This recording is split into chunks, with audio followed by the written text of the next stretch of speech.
Hey guys, and welcome back to the internet. Man, this is like the third video I've made today, so I'm getting a little bit worn out. My comment sections have been a lot more entertaining the last few days ever since I started showing my face. I mean, I honestly didn't think it was going to be that big of a deal, but I'm glad that I actually took that step forward. But let's get into today's stories, starting with, "Your autistic brother is so slow, he won't mind if my daughter just takes his kitten."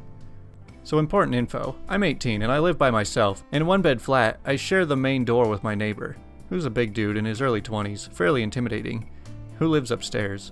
My brother, who's 10, visits often and loves cats but could never have one as mom is allergic. I have one cat, named Cake, which I've had for a while. However, she's not that social. When my brother visits, she often goes into hiding. So recently, I adopted a kitten from my local shelter and let my brother name her. He chose Cookie. He absolutely adores her, and when he visits, I rarely have to remind him to be gentle. Cookie is as much my brother's as she is mine. Anyway, the incident happened a few days ago, and my brother was visiting for the weekend. So this 26-year-old entitled mom wanted to stop by for a cup of coffee with her 7-year-old daughter. Which was odd, as we aren't really that close of friends, we just know the same people. But whatever, I didn't want to seem rude. So my brother was with Cookie in the living room when the entitled mom and daughter arrive. We have a normal conversation at the door about how we need to do things more often, blah blah blah. When we all enter the living room, the entitled daughter makes a beeline towards Cookie and my brother. My brother is not really sure what's happening, so he runs to me in panic. I reassured him that they are nice people and they're only visiting. After I calmed him down, he goes back to playing with the kitten, and even manages some small talk with the daughter. A short while later, me and the entitled mom were talking, when all of a sudden I hear the kitten cry out in pain, and my brother starts shouting out. Turns out the daughter felt like she wasn't getting enough attention from the kitten, so she thought she would try and yank her tail while my brother was still holding her, resulting in the kitten scratching my brother. I immediately went into big sister mode, and the following conversation happened. So I say to the daughter, "What is wrong with you?" And then ask my brother, "Are you alright?" He says, "Yeah." Then the mom comes in and says, "How dare you speak to my daughter like that?" I say, "Well, maybe if you taught your daughter not to yank on kittens' tails, I wouldn't have to." By this time, the kitten squirmed out of my arms and behind the sofa with the daughter following. My brother was just sort of sitting there not knowing how to handle the situation. The entitled mom says, "My daughter would never do anything like that. Maybe it was your brother who did it. After all, kids like him are known to outbursts." She walked towards her daughter, who's now holding Cookie. "It's obvious he simply cannot be trusted to play normally like my daughter can. Maybe it would be better if we take Cookie off your hands. It's obvious you cannot cope. Besides, you already have a cat." So me, trying to speak as calmly as possible as to not frighten my brother, I say, "What? How dare you? My brother is perfectly capable, and what makes you think you have the right to just take my kitten? You cannot have her." I just grabbed Cookie from the daughter and place her in my room, shutting the door, and when I returned, the entitled mom was at eye level with my brother. She says, "You want Cookie to be happy and safe, right?" My brother, not knowing what to do, says, "Yeah." I say, "What are you doing?" "She will be well looked after and loved with me and my daughter. Don't you think it would be better if we take her home with us? I'm sure it would be a massive relief to your sister. She already has tons on her plate when you come to visit. You don't want her to have to worry about a small kitten as well, do you?" So my brother, with tears in his eyes and a heartbreaking look on his face, says, "No, you can have her." The daughter says, "Yay, kitten!" The mom turns to me with this crap-eating grin. I say, "I want you and your daughter to leave immediately." She says, "Sure, sweetheart, just as soon as your brother goes and gets my daughter's kitten." So me, standing in front of my brother, staring her down while simultaneously holding my bedroom door shut, I say, "He will do no such thing. You will first apologize to my brother and then get out of my home. How dare you think it's okay to manipulate my brother like that? What the heck is wrong with you?" So the entitled mom, still with a crap-eating grin, "Sweetheart, you don't understand, my daughter loves animals, and she will take good care of her. You don't want to upset her, do you? I mean, it's not as if your brother will care. He already said it was alright if we take her. He will probably forget in a week or two. Kids like him aren't exactly the fastest up top, if you know what I mean." That was it. I completely lost at this point. I grabbed her sternly by the arm and dragged her all the way out of my home, with her yelling all sorts of insults I didn't care to listen to. I probably should have handled it differently, but when it comes to my brother, I'm very protective. So this lady and her daughter are now out of my home. The daughter must have followed. My neighbor is returning home at this point, and we are all in the corridor. The entitled mom sees the moment to turn this on me and starts saying how I assaulted her in the street and stole her kitten from her daughter's arms, and I just stood there dumbfounded. When I regained my composure, I calmly told what actually happened and that I'm sorry to have disturbed him. The lady then changed her story, saying that it's all true and how my brother is one of the slow ones and can't possibly understand how to love and look after an animal properly. My neighbor says, "Ma'am, I think you should leave right now, or I will call the police and have you done for harassment." She says, Why don't you just go home if it's none of your business anyway? Why do you care?" She goes to open my freaking door, but before I could stop her, my neighbor does something incredible. He pulls her back and stands in front of me and my door. He says, "Leave." She says, "What are you doing? Move out of my way. My daughter wants the kitten." The neighbor turns completely around and faces me and starts talking about the weather and completely ignoring her. She says, "It's really sunny today. I hope it's sunny tomorrow. I like summer. It's very..." "What are you doing? Just move." So he's still ignoring her. "Well, summer is my favorite, but winter is still good. I like the snow. Do you like the snow?" "What are you doing? Don't just ignore me. Don't you know it's very rude?" He says, "Oh, I'm sorry. I guess I'm just too slow to know what to do. I'm so sorry." She just stood there like a fish out of water and in a blind panic grabs her daughter and finally leaves. My brother is fine and so is Cookie. He was understandably upset and confused after the whole ordeal, but I eventually calmed him down. I never spoke to the entitled mom again and never want to. After I had told our mutual friends what happened, they also cut all ties with her. Well, it's been a little while since we've had a story of somebody stealing pets. If anybody wants to steal my pet, now would be kind of a good time. She won't leave me alone. Alright, next we got, do I look like an idiot? So a few years ago, I worked in the airport in an electronics store. The store was massive, so each salesperson had their own department, and we didn't mingle with other departments. Back then, I was only 22, and I had worked in a digital cameras department. This was over 12 years ago, by the way, just to put you guys in perspective. Smartphones were just beginning to show up, and in no way they were popular as they are today. One day, on a relatively non-busy day, me and 3 of my friends are waiting for clients to come into the store. It was between flights, so the airport was pretty empty, and we had some free time. A young woman, around the age of 24 or 25, walks in and slams the automatic translator device on the counter, right in front of me. The conversation is going something along these lines. She says, "Hello, I bought this last year when I flew abroad, and it never worked from the moment I bought it. I wanted to get a refund or something to fix it." I say, "Ma'am, this is a photography stand. I can't help you with this, and even if this was my department, we don't do customer support in the airport. You can try contacting our customer support and they will help you when you're back home." She says, "No, that's not good enough. I paid a lot of money for it, and it never worked. I want you to fix it now or replace it." I say, "But I don't know how to fix it, and we can't just replace it." She says, "That is your issue. I want you to fix this now." I say, "Okay, what is the problem?" Normally I don't take crap from people. Even at work, I'll put them in their place, even if it means to lose a sale. My managers are always okay with it as long as I'm being professional. But this was just when I started working, so I didn't have a lot of confidence in myself, and also I was extremely bored at work. She says, "It never turned on. Not once from the moment I bought it." I say, "Mind if I take a look?" She says, "Go ahead, but it won't work, I'm telling you." I take the translator device and press the on button. She says, "Do you honestly think I've never tried to press on? What do I look like, an idiot?" I say, "What? No, I just tried it." I continue to examine it, pressing the on button a couple more times, and it's not doing anything. I turn the device over and open the battery chamber. She says, "Do I look like an idiot? Who won't put batteries inside?" She screams from the top of her lungs. "Do you treat all your clients this way, or is it just because I'm a girl?" I say, "Ma'am, please relax. I never said you're stupid or anything. I just want to examine this product." She says, "This is a waste of time. Just replace it. It's not working." I pull out all 3 batteries and look inside. I then turn the batteries around and put them back in, facing the way it's shown on the battery chamber. I close the chamber and press on, and the device turns on. I place the working device on the counter right in front of her. She looks at it with horror. No one at the counter is saying a word. Then I finally break the silence after like 30 seconds. I say, "Well, it's working now." She says, I stand there in silence, just smiling. She says, "You guys will make fun of me once I go away, aren't you?" I say, "Oh yes, definitely. So if you don't mind, I'm having a real hard time keeping the laughter inside." She took her item and started walking away, and I just busted laughing. She was still in the store and started walking a bit faster to get out. Well, at least he's honest. I mean, if you can't follow the basic instructions, maybe you need somebody to laugh at you just to get you into the right mindset. Here we go with Old Lady at Walmart. So I was at Walmart. There was a sale on corn on the cob, 5 for $1.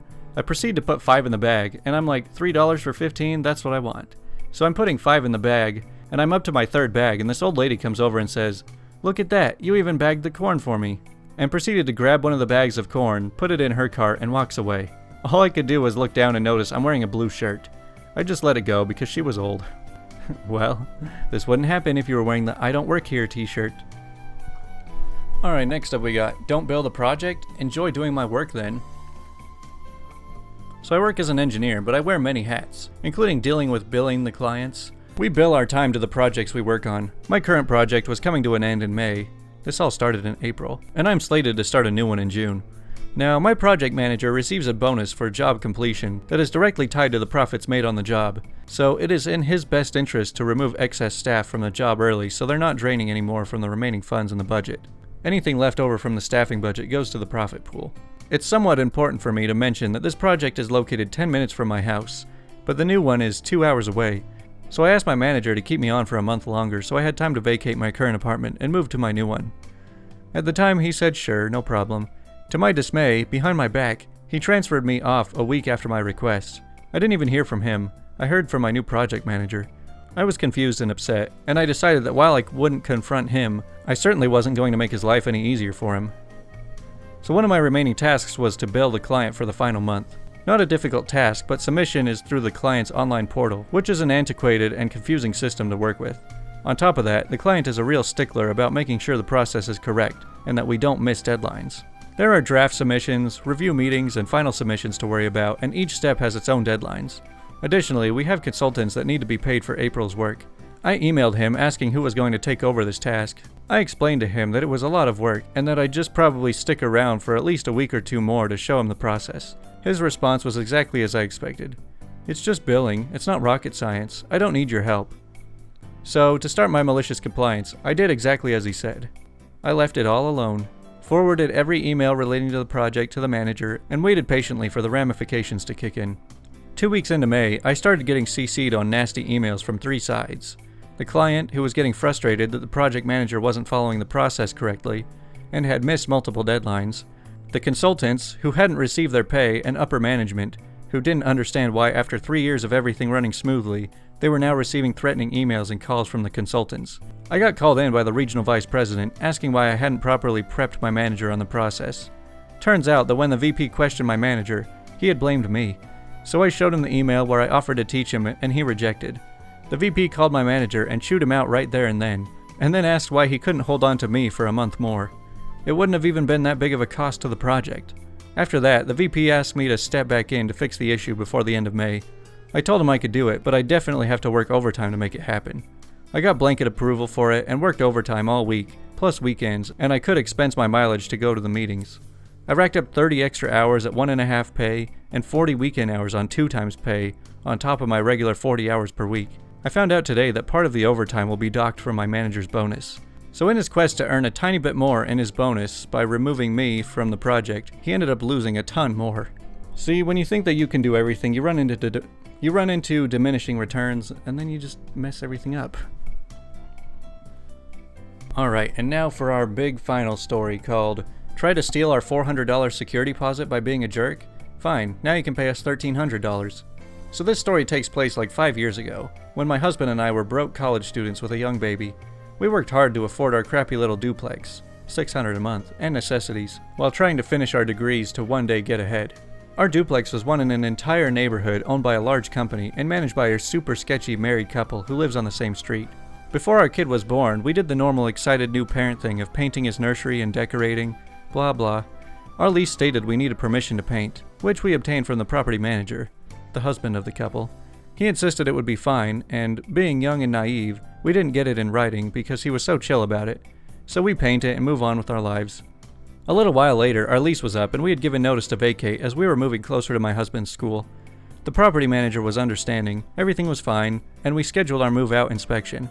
Prior to this inspection, we specifically asked him for the name of the paint color we needed to use when repainting the nursery. He flat out refused to give it, saying it was unnecessary to paint as we'd been there so long they'd painted the whole duplex anyway. Okay, cool. So move-out inspection day comes and goes. We left the house in better shape than we found it, aside from a small area of torn carpet right along the seam in a doorway.